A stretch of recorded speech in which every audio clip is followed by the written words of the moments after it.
The fire was small, meant to frighten more than burn. That was the cruelty of it. They caught the Apache boy near the creek where the water ran shallow and clear, a place no one claimed because everyone needed it. He was no older than 10. Thin. Quiet. Carrying a bundle of reeds for his mother. One of the riders held him down. Another pressed the hot iron to his arm just long enough to leave a mark that would not fade quickly. They laughed because the sound carried no consequence out there. They laughed because they believed the land belonged to whoever spoke the loudest. By dawn, the boy lay wrapped in a wool blanket on Elias Crow's porch, trembling but alive. Crow did not ask who had done it. He already knew. He stood watching the sun climb, feeling the weight of what had been started. Some fires, once lit, do not spread fast. They spread sure. Elias Crow had come west after the war, carrying less than most men but more memory than he wanted. He built his ranch where the grass bent low and the ground held water long after the rains passed. He chose it because no one else wanted land that refused to be owned.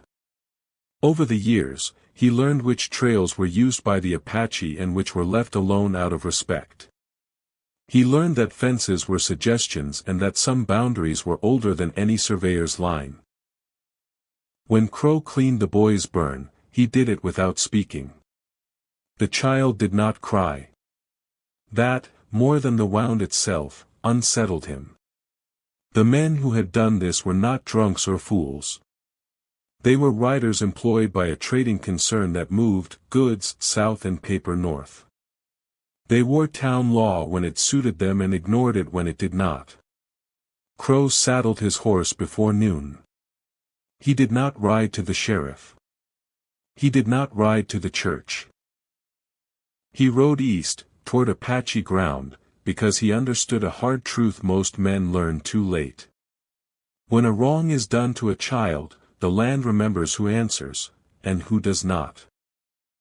Crow did not reach Apache ground until the second evening. By then, the talk had already outrun him. At a way station near the dry flats, men lowered their voices when he entered. Cards were gathered. Drinks were left untouched. Someone mentioned a chief who no longer announced his movements, because announcement was no longer necessary. They said he had watched 3 generations of white men arrive, argue, and vanish. They said he had learned the patience of stone and the memory of rivers. They said when he finally chose to act, he did so without haste and without apology. No one spoke his name clearly. Names, out there, were invitations. Crow listened and paid for his water. Before he left, an old trader caught his sleeve. "If you're riding east," the man said, "turn back before you hear him speak." Crow nodded, though he had no intention of turning. He rode on under a sky gone heavy with stars, aware now that he was not moving toward danger, but toward judgment. The consequences did not announce themselves. A freight wagon failed to arrive at the border crossing. Its horses were later found miles apart, grazing freely, reins cut clean. The driver was never seen again. No blood marked the road. Only absence. 2 nights later, a guard shack along the southern trail stood empty. Rifles leaned against the wall in careful order. The ledger lay open, entries unfinished, as if the men inside had stepped away expecting to return. They did not. Word spread slowly, the way fear prefers. Men began traveling in pairs, then in groups, then not at all. Laughter thinned. Deals were postponed. The air in town changed. Crow heard these things as he rode, each report tightening the shape of what was coming. He understood this was not revenge. Revenge shouted. This was correction.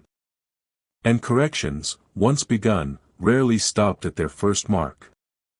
Crow pressed his horse harder, knowing now that the land itself had begun to answer. The truth surfaced the way buried bones do, after the rain.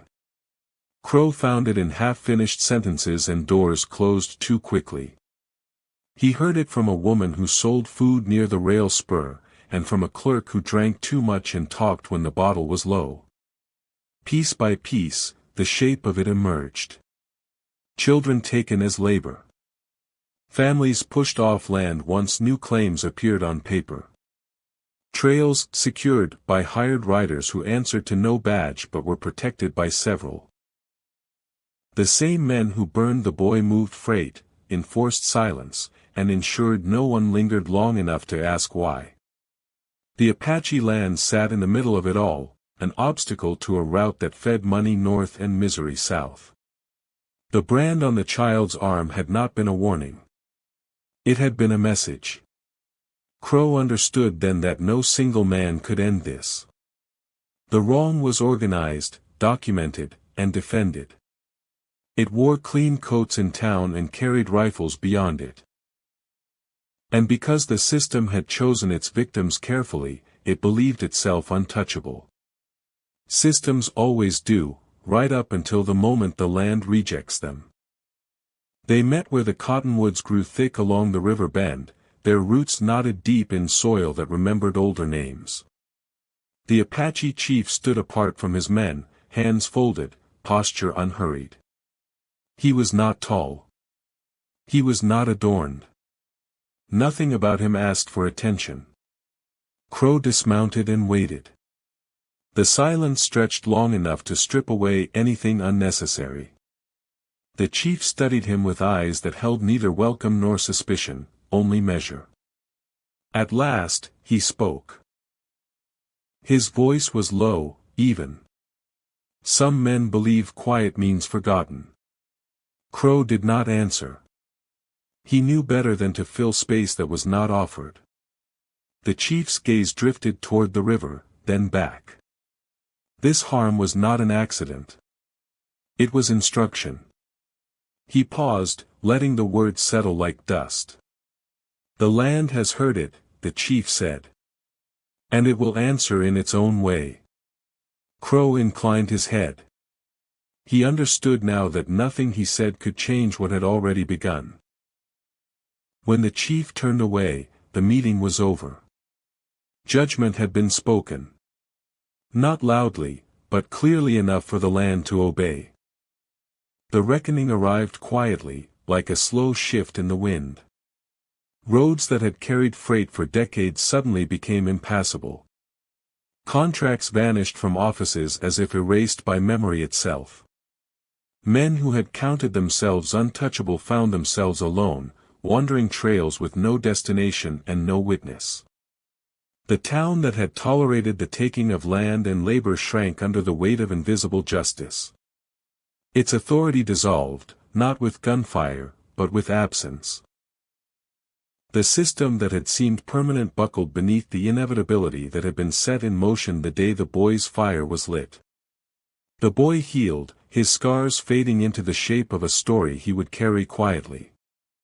He returned to his people, no longer afraid, carrying the memory of both harm and the rare mercy that had come through Crow. Elias Crow remained on his ranch, tending fences and water holes. He said nothing of the path he had ridden or the men who had disappeared. The land, however, remembered. Years later, travelers spoke of that stretch of land in hushed tones. Routes remained unclaimed, and fortunes once promised fell into dust. Once, an Apache chief spoke. And a rancher listened. The memory of that day lingered longer than any law, longer than any contract, longer than the men who thought themselves untouchable. Some reckonings are silent. Some fires are not meant to burn, they are meant to be remembered.